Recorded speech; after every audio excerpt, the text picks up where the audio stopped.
నెల్లూరు జిల్లా సైదాపురం మండలం జాగనం గ్రామానికి చెందిన రాఘవరెడ్డి కుటుంబం తన భూమిని అధిక వడ్డీ పేరుతో స్వాధీనం చేసుకునే ప్రయత్నం జరుగుతోందని ఆరోపిస్తూ జిల్లా కలెక్టర్ను కలిసి వినతి పత్రం సమర్పించారు.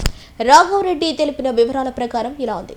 నెల్లూరు జిల్లా సైదాపురం మండలం జాగనం గ్రామానికి చెందిన రాఘవరెడ్డి కుటుంబం తమ భూమిని అధిక వడ్డీ పేరుతో అక్రమంగా స్వాధీనం చేసుకునేందుకు ప్రయత్నిస్తున్నారని ఆరోపిస్తూ జిల్లా కలెక్టర్ను ఆశ్రయించింది. రాఘవరెడ్డి భార్య మమ్మారెడ్డి విష్ణులక్ష్మి మరియు వారి కుమారుడు విద్యాసాగర్ పేర్లపై చాగనం గ్రామ రెవెన్యూ పరిధిలో పలు సర్వే నంబర్లతో వ్యవసాయ భూములు ఉన్నాయని తెలిపారు. ఆరోగ్య సమస్యలు, ఆర్థిక ఇబ్బందులు మరియు వ్యవసాయ నష్టాల కారణంగా గూడూరు పట్టణానికి చెందిన వీపూరు ప్రశాంత్ రెడ్డి వద్ద 24 లక్షల రూపాయలు అప్పుగా తీసుకున్నామని తెలిపారు. అప్పు తీసుకున్న సమయంలో అసలు మరియు వడ్డీ మొత్తాన్ని చెల్లించిన తర్వాత భూమిని తిరిగి తమకు అప్పగిస్తామని అగ్రిమెంట్ చేసుకున్నట్లు తెలిపారు. ఆ ఒప్పందం ప్రకారం 2018లో భూమిని ప్రశాంత్ రెడ్డి తల్లి సుదర్శనమ్మ మరియు ఆయన తమ్ముడు శ్రీకాంత్, భార్య సుకీర్తి పేర్లపై రిజిస్ట్రేషన్ చేసినట్లు పేర్కొన్నారు. తరువాత 2022లో 3 లక్షల రూపాయలు, 2023లో 50,000 రూపాయలు వడ్డీగా చెల్లించినట్లు తెలిపారు. కరోనా సమయంలో మరింత ఆర్థిక, ఆరోగ్య ఇబ్బందులు రావడంతో వడ్డీలు చెల్లించడం కష్టమైందని, అందుకే భూమిని అమ్మి అసలు వడ్డీ మొత్తం చెల్లించేందుకు ప్రయత్నిస్తున్నామని తెలిపారు. అయితే వీపూరు ప్రశాంత్ రెడ్డి అందుకు అంగీకరించకుండా కాలయాపన చేస్తూ ప్రస్తుతం 1,86,00,000 రూపాయలు చెల్లిస్తేనే భూమిని తిరిగి ఇస్తానని, లేకపోతే భూమిని స్వాధీనం చేసుకుంటానని బెదిరిస్తున్నాడని ఆరోపించారు. గత కొన్ని రోజులుగా తమ పొలంలోకి వచ్చి దౌర్జన్యానికి పాల్పడుతున్నాడని తెలిపారు. తాము అప్పు మాత్రమే తీసుకున్నామని నిరూపించేందుకు ప్రశాంత్ రెడ్డితో జరిగిన సంభాషణల వాయిస్ రికార్డులు, వడ్డీ చెల్లింపులను ఆయన ఒప్పుకున్న వీడియోలు, డబ్బుల కోసం ఒత్తిడి తెచ్చిన దృశ్యాలు తమ వద్ద ఉన్నాయని తెలిపారు. ఈ వ్యవహారంపై పూర్తి స్థాయిలో విచారణ జరిపి తమ కుటుంబానికి రక్షణ కల్పించి న్యాయం చేయాలని జిల్లా కలెక్టర్కు వినతి పత్రం సమర్పించినట్లు రాఘవరెడ్డి తెలిపారు.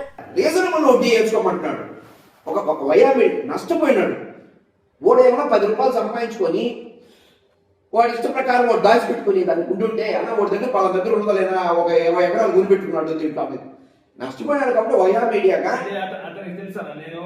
నేను చెప్పేటప్పుడు వాడు నేను చెప్పేది ఉంటావా వాడు ఫస్ట్ ఏమన్నాడు అన్న నేను అన్న 2 రూపాయలు వాళ్ళు ఇచ్చిన అమౌంట్ కి లెక్క ఫస్ట్ ఇప్పుడు దీంట్లో అయిపోయింది మీరు అయిపోయింది అనుకుంటున్నా నీది నాది ఫైనల్ కాల ఇది ఈ 13కు ఒక లైన్ తీసుకొచ్చేసాం. ఇప్పుడు 12 కదా నువ్వు చెప్పేదే 12 చెప్తాను. ఫస్ట్ వాళ్ళు ఇచ్చిన డేట్ కూడా చెప్తాను. ఏమి ఇచ్చినాడా 3 లక్షలకు వచ్చి ఆగస్టు 17 అది దీంట్లో అయిపోయింది కదా. వడ్డీలోనే వచ్చేస్తుంది. మళ్ళీ మాట్లాడతాను. ఈ 13 తీసేసిరా, ఈ 13 తీసేసి అది తర్వాత మాట్లాడుకున్నావు. ఓటు నీకు ఇచ్చిందా, నీకు ఓటు ఇచ్చింది, అది దాని పక్కన పెట్టు. ఇప్పుడు నువ్వు ఇంకా 12 కదా, మళ్ళీ రెండోసారి 12 ఇచ్చావు కదా. అది 12 ఫస్ట్ రిజిస్ట్రేషన్ రోజు వచ్చి 64,500. ఏ రిజిస్ట్రేషన్ ఎన్నో ఇప్పుడు 2018 కదా. 2018 అదే 2018 నుంచి మళ్ళీ 2019 నుంచి ఏ ఇబ్బంది ఏముంది, దానికి ఏముంది? ఒక వయా మీడియా నేను చెప్పాను 2018 నుంచి 2018 అప్పుడు అట్లాగే అంటలా నువ్వు ఏ కాగితాలు అంటారు, ఏ కాగితాలు ఎవరు వద్దా. వాడి కాలం కలిసి వచ్చినప్పుడు వాడి కాలం కలిసి వస్తే ఆ రోజే నీకు ఇచ్చేసి నువ్వు వాడు ఈ రోజు చేతులు కట్టుకొని నువ్వు అడుగుతుంటే వాడు అడిగించుకోవాల్సిన మధ్య నువ్వు నీకు భగవంతుడు ఇంకొక రూపంలో నీకు మంచి చేస్తాడు. నేను 100 సార్లు చెప్తున్నా. వాడు నష్టపోయాడు, కట్టుబట్టలతో ఉన్నాడు. ఏది చేసినా నువ్వే చేయాలి. వాడికి ఏది చేసినా నువ్వే చేయాలా. మంచి హృదయం చేసుకో, నా మాట విను. నీకు భగవంతుడు ఇంకొక రూపంలో నీకు మంచి చేస్తాడు. ఇప్పుడు 13 లక్షల రూపాయలకి మామూలుగా ఈ 6 సంవత్సరాల అంతం వేస్తే 75 అయింది. నేనేమంటానంటే నువ్వు వేసింది 81 అయింది. ఒక మంచి హృదయం చేసుకో. నువ్వు అన్ని మనసులో పెట్టుకొని గందరగోళం పడబాక.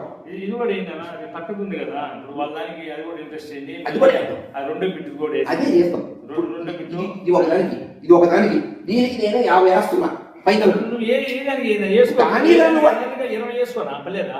13 వేసి ఎందుకు 13 వేసి పర్లేదనా? ఆడే అంటారా నేనా వాళ్ళకాడికి రాకపోతే పోయింది ఒకటి కట్టేసుకుని ఇన్సూరెన్స్ క్లెయిమ్ అవుతుందని చెప్పి చేస్తా వాళ్ళకేనా 50 నేను 13 లక్షలు ఇస్తానని వాడు అడగటంలే, రీజనబుల్ వడ్డీ వేసుకోమంటున్నాడు. ఒక వయామి నష్టపోయినాడు. వాడేమో 10 రూపాయలు సంపాదించుకొని వాడి ఇష్ట ప్రకారం వాడు దాచిపెట్టుకుని దాన్ని ఉంటుంటే అన్న వాడి దగ్గర వాళ్ళ దగ్గర ఉండలేనా ఒక 20 ఎకరాలు గురి పెట్టుకున్నాడు దీంట్లో మీద నష్టపోయినాడు. కాబట్టి వయా మీడియాగా అతనికి తెలుసా నేను చెప్పేది ఒక నిమిషం రిజిస్ట్రేషన్ చేస్తాను చెప్పాను. వాడు నేను చెప్పేది ఉంటావా, వాడు ఫస్ట్ ఏమన్నాడు అన్న నేను అన్న 2 రూపాయలు మీరు 8 సంవత్సరాలకి అంటున్నారు, 2024కి నేను చెప్తా ఉన్నా. సరే కానీ తర్వాత మాట్లాడదాము. 2024 22 ఏందనేది ముందు ఈ రోజు నీకు లెక్కేసుకుందాం. నువ్వు మళ్ళీ 3 లక్షల రూపాయలు నువ్వు ఇచ్చున్నావు కదా, అవి తీసేయాలి కదా. నీ 13 లక్షలు నేను చెప్పేది నీ 13 లక్షలు నువ్వు ఇచ్చావు. నువ్వు దాన్ని ఆ రోజు నువ్వు వడ్డీ అబ్బాయా. మా సైదాపురం మండలం చాగనం గ్రామం. నా పేరు రాఘవరెడ్డి. మాకు ఆరోగ్య రీత్యా కొన్ని పరిస్థితులు ఇబ్బందితో తెలిసినోడు అని చెప్పి మా అబ్బాయికి ఎవరో పరిచయం చేస్తే వాడి దగ్గర మేము ఖచ్చితమైనటువంటి కండిషన్స్కి ఒప్పుకోకపోతే డబ్బులు లేవు మాకు ఇబ్బంది అని చెప్పి మా వాడు వాడి దగ్గర తీసుకున్నది 22 లక్షలు డబ్బులు తీసుకున్నాము.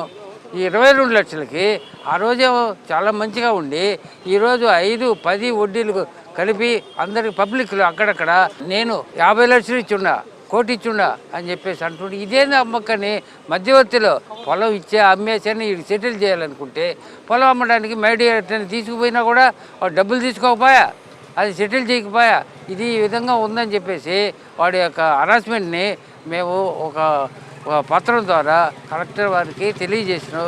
ఆయన ఖచ్చితంగా మీకు న్యాయం చేస్తానని చెప్పినారు. డబ్బులు ఇస్తేనే మీకు అని చెప్పి అంటున్నాడు. ఇది మరి అన్యాయం అని చెప్పేసి మళ్ళీ కలెక్టర్ వారికి చెప్పుకొని మాకు న్యాయం చేయమని కోరుకుంటున్నాం. న్యాయం చేస్తారని నమ్ముతున్నాం.